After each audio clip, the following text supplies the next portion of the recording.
citizenship, they've come from 126 countries. And many of them have their own trials and tribulations, imprisonment, exploitation, abuse. And they've come to America and become empowered. So they don't understand how we've been here this long, 130 years out of freedom, and still talking about what people owe us, what we don't have. They don't understand that part. This next census will no doubt show that African Americans have close to $1 trillion in buying power.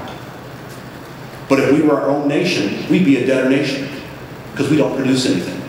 We consume. Where are our banks? Where are our institutions? So, in the words of a good friend of mine, you cannot give someone 100% of your money and blame them for 90% of your problems. This is about self-determination. The content of your character. So once again, are you the one? The content of your character. I was talking to the young men about Spaceport. Spaceport, you need to follow, because as of, what, a week ago Saturday, there was a ribbon-cutting ceremony I was invited to with Richard Branson and all the people, and they actually rolled out onto the runway the new space vehicle. The shuttle goes away, all that process goes away, how it goes into space goes away. And go to National Geographic, by the way, and look for Spaceport America, because it was an hour-long special that is just mind-blowing, where it shows the images, how it's going to work. Do you know 500 tickets have been sold already? 500 tickets at $250,000 a piece for a 3-night, 4-day venture into outer space.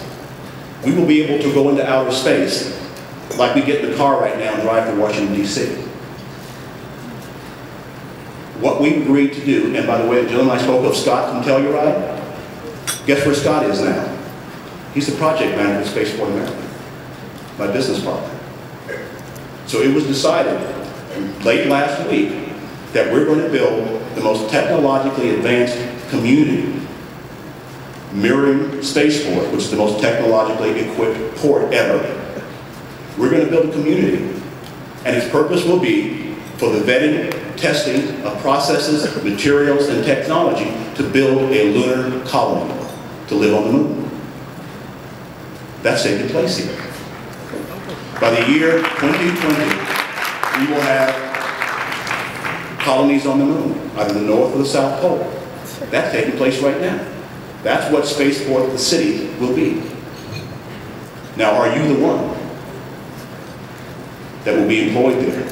Are you the one that will be one of the first residents on the moon? Are you the one who will capture terrestrial commerce, find new ways and processes based on this new opportunity for you to participate? And let me tell you, for many of you here, and you share it, the universal languages of business are STEM, science, technology, engineering, math. That's spoken all over the world. Look at these opportunities. I'm looking at the titles that are being created, and they're like net zero community specialists, smart and connected solutions analyst. This is a business development salesperson. These are titles and responsibilities driven by technology. The technology that Living Planet will need, the technology that Sangdo will need, the technology Tamarack will need, the technology Spaceport will need, the technology Burlington Northern will need. That's where we are today. So set your sights beyond what is possible. Interesting, a Shaolin monk once asked one of the students, how big is your mind? Where is your mind? The student thought about it for a while and said, my mind encapsulates those things that I perceive. So my mind must be in my head. He looked at him, he asked him to come forward, asked him to close his eyes. As the student closed his eyes, he walked up. He stomped on his foot. He looked at the student and said, now where is your mind? He says, well, I guess my mind is my whole body. He says, okay, if I take you to this window and I ask you to look out at the furthest point you possibly can, now where is your mind? Where I want your mind to be is to envision the furthest galaxies, the most distant star. That's where I want your mind to be. That's how big I want your mind to be. To think like there was no box. There are no restrictions. As I trained this company, I advised LL Global, where I trained corporate executives, and they served 60 countries. One of the things that I always had to have them understand, which is also part of the global management, global processes these days, is the process of change. If I give this example, if I decide come January 1, New Year's, I'm going to fly off the Empire State Building. I'm going to sprout wings and I'm going to fly off the Empire State Building. Current processes will tell me all the reasons it cannot happen. We have processes that basically dumb down intelligence and creativity. These processes have been in place so long that the processes control creativity. And in corporate America, for many years, in order to succeed, you cooperated with the process. That's why sometimes you end up with bosses that were dumb as bricks, but they were your boss, because they were good at the process. The process became impervious to change. So if I introduced, I wanted to fly off the roof, the process would tell me all the reasons it can't happen. And if I insisted that I still want to do it, then the attorneys would come forward and tell me about the legal liabilities if I fall on somebody when I jump off the roof and how we might be sued. The process gave me all the reasons that I couldn't be creative. The new management style starts with vetting the idea. What's the benefit of me having wings and flying? And if we decide there are a lot of benefits to that taking place, then what I do then is create a process that supports my flying. And I find people with talent who can do it. And maybe it's not the guys from Harvard, not the guys from MIT, not the guys from Oxford. I may have an administrative assistant whose whole life has been about man's effort to fly. There may be someone in the male group who understands wind flow coefficients. Guess who my new team is? The mail boy and the administrative assistant. In your lifetime, you will have 5 to 7 jobs because of this process, where you're going to be employed because of a specific vertical skill and ability you have. Because we're all saying now, we can sprout wings and fly off the roof. We can live in outer space, we can live underwater, we can have full literate societies. These are our goals now. So, are you the one? Are you the one, as I told some of my young men yesterday, if I do my job right, I'll do it for about 5 years. Why? Number one, when you build a city, you don't know if you've gotten it right for 20 years. Why? It's not whether I'll live there, it's whether my children will live there. And I won't know that for 20 years, number one. Number two, what I do because of my experience in taking companies public and managing finance and having, a venture fund and a lot of very different things. But if I do my job right, someone your age should take my job. You're brighter, you're smarter, and you know more about the world you're going to have to live in than I ever will. So succession becomes very, very important. So as I talked to my young men yesterday, several of them were saying, well, Mr. Morris, the truth is, sir, I'd like to be you. I said, that's a start. But I got a better challenge for you. Be better than me. That's what I want you to do. Be better than me. That's my joy. Be better than me.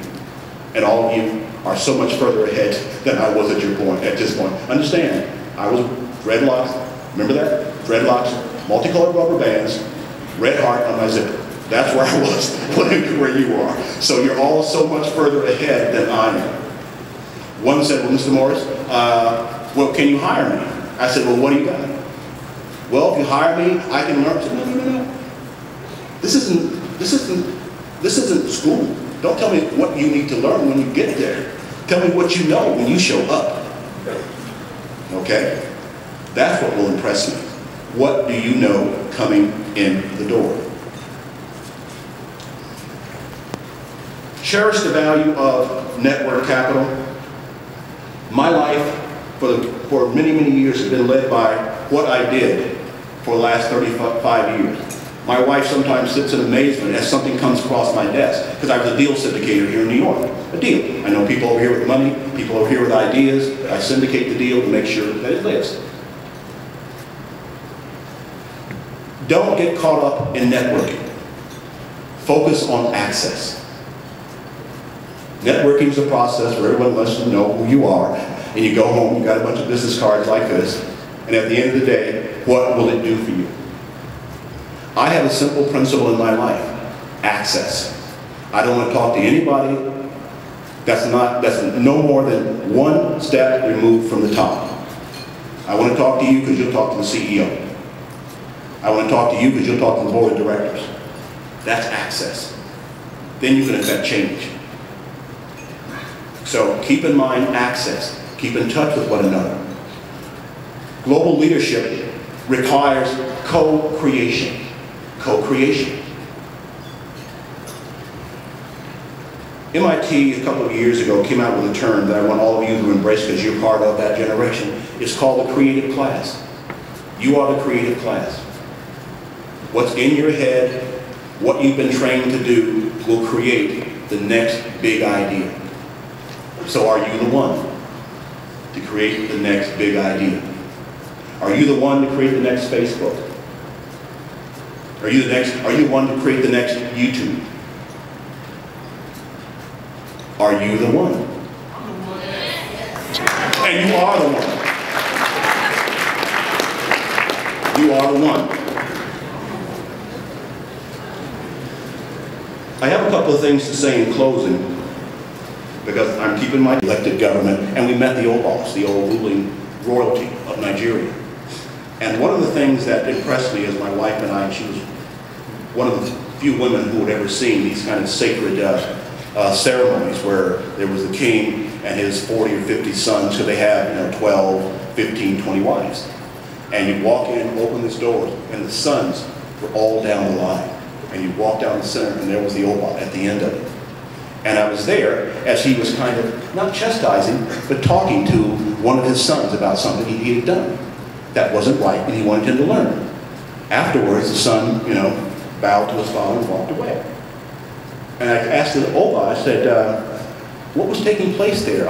In my country, it's a chastising of him, but in your case, there was this respectful exchange of stuff. And he says, there has to be.